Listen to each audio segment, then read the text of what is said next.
Hi and welcome. I am trying to learn Botanic. Today the vegetation during the Triassic 200 million years ago, and after that we're gonna do ECU tendon training. And if you participate in the ECU tendon training, that tendon is here, that is at the honors. Now this is already part 2, I think. No, even more. We did in the last part, we did the list. And these were ferns and horsetails at the tribes at the lakes and rivers. And these were the ginkgos, and the cicadas, and the yews as trees growing. And the monopondulus was the first large plant-eating dinosaur. And the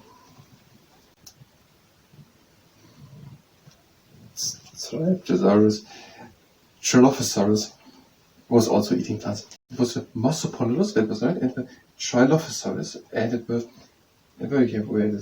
Yews, ginkgos, and cicadas, and also ferns and horsetails. Now we want to do with not a list about the things, but a little vegetation during the Triassic video. We want to say, during the Triassic 200 million years ago, most of the land masses, or most of the land on the Earth was together in one big continent. That's the show here.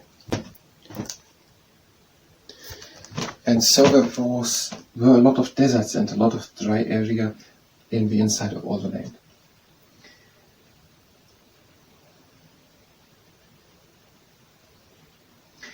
Flowers and grasses, yes, that's what you also say. Flowers and grass evolved later, but ferns and trees, which had evolved already 400 million years ago, were now grown during the Triassic period. And things which were growing were, for example, yews and ginkgos, GNKGOS, and cicadas, and cone-bearing cicadas, so cicadas, cone-bearing cicadas, so cicadas. And also at lakes and rivers. At lakes and rivers, ferns and horsetails. And there were dinosaurs like the Masopondylus.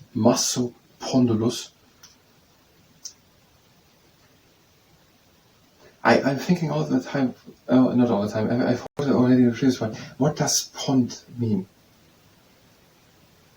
Pons is the bridge, and maso is pond. Is that the dinosaur with, but I think it's something as differently. Where the S belongs to the birds. Okay, whatever. The Masopondylus and the Trilophosaurus, for example, the dinosaurs eating them. The Masopondylus, for example, was eating plants, and he was the first tall plant-eating dinosaur, or the Trilophosaurus, who was also eating plants. Is it all here? It is all here. We're going to say that's according to the Dinosaur Encyclopedia, I just don't know it, I think that's a problem. Encyclopedia for Children by Gollancz, or the Gollancz Dinosaur Encyclopedia for Children, page 14 and 15. I'm going to start the second camera.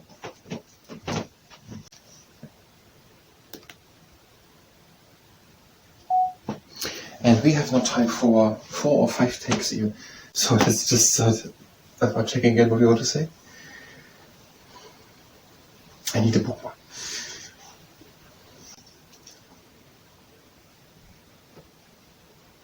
I don't know how I wanted to start.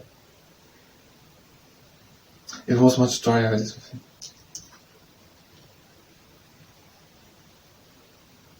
The vegetation during the Triassic 200 million years ago. It was much drier. The land of the whole continent was more together in one place. And there were large areas of desert and dry areas in the inland. And flowering plants and trees weren't growing yet. It were grasses, not trees. What was it? Flowering plants and grasses. Vegetation during the Triassic, that was 200 million years ago. During that time it was much drier. The whole land masses were all together in one place, and there were many areas of desert and dry areas. And flowering plants and also grasses didn't exist yet, they evolved much later. But ferns and trees, which had evolved 400 million years ago, were growing. And examples which were growing are yews and ginkgos, GNKGOS, and also corn-bearing cicadas. and near lakes or rivers where there were also ferns and horsetails. And for example, the Marsupial was a dinosaur, the first tall-eating dinosaur who was eating plants, and also the Dilophosaurus was eating also plants. And that is according to Golan's Dinosaur Encyclopedia for Children on the page 14 and 15. Was it so short? Vegetation, so we're not really talking about flies, bees, wasps, which evolved also during the time. The dinosaurs shared the earth with other reptiles such as lizards and crocodiles, and with amphibians. That is interesting. Now, here's a lot said about the dinosaurs.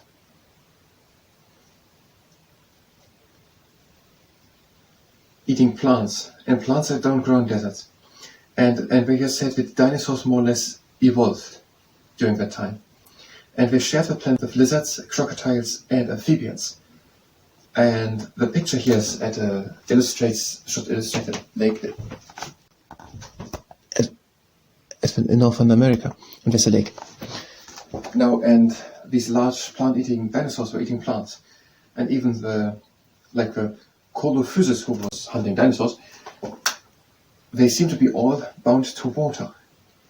Now, the thing is, can it be that because of that at many places there is almost, I don't know, we're just at the beginning of dinosaurology, but I'm just wondering about the distribution of where dinosaur skeletts can be found. If it might be a pretty extreme distribution because it was so dry in so many areas, and that in some areas basically no dinosaurs lived. That's basically what. Okay, that was the vegetation during the Triassic. If you're here for Botany, you have to go directly to the next. I'm going to stop the camera.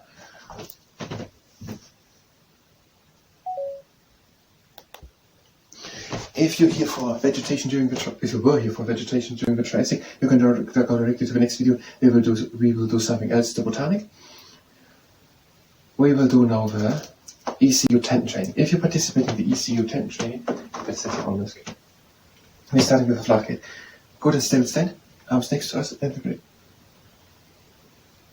we're bringing the fist down. And again up. And again down. And up. And the last one down. And up. Now we counterfeit money check. Hands next to us with fist and bring them up. Wait a bit and then down and then change. We're having 3 rules. Again up. The first rule is that we're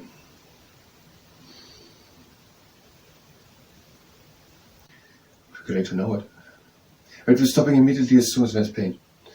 And again up. And the second rule is that we're going only as fast as we can go with a little bit of effort and last time down.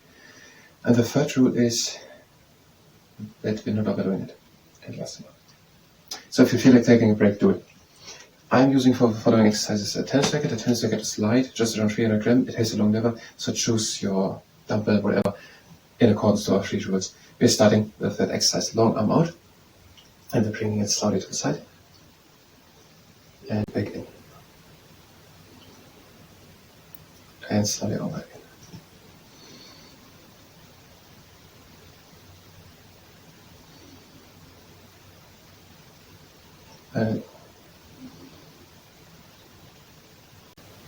And the last time over.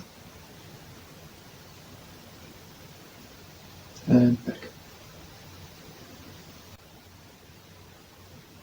And over a minute. And next exercise, Manike Neko. Lower arm in and bring it slowly to the outside. And in. So the 3 rules again. Stop immediately as soon as there's pain. Second rule, go only as fast as you can go with a little bit of effort. And third rule, don't overdo it. You just want to strengthen, not to exhaust.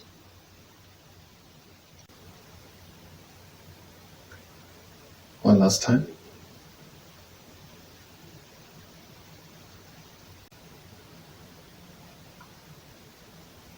And into it. And now with the long arm out and bring it slowly over.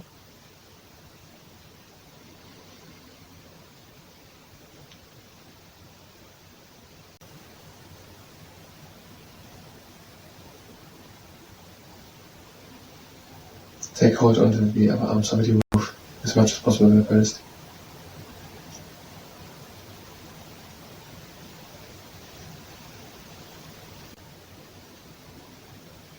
Hold on. And the last time over.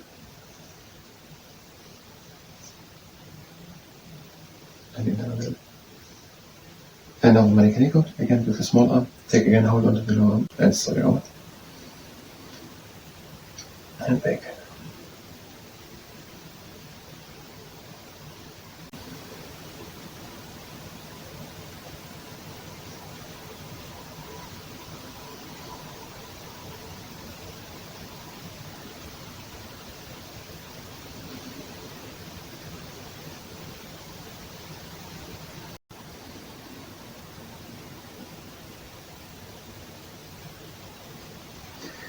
And the last time over.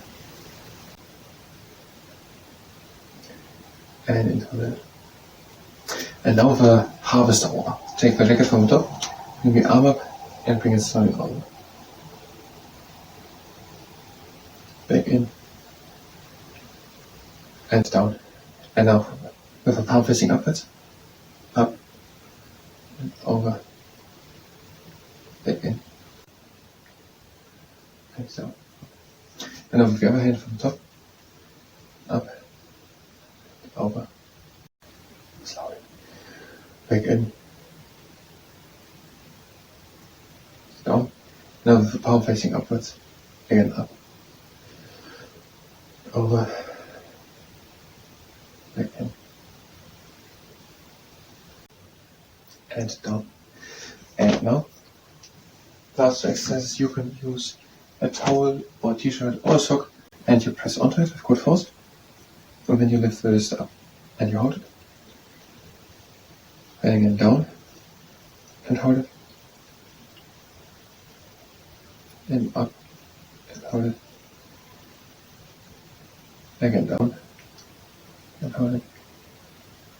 And the last time up and hold it. Now over at the other side.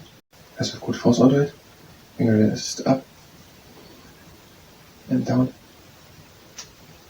Hold it. Again up. And hold it. And down. And hold it. Now again up. And the last exercise, just press with good force onto it.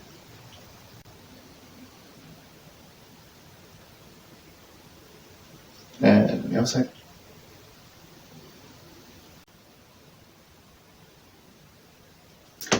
And release, and it was the ECU tendon training. Thank you very much, and until next time.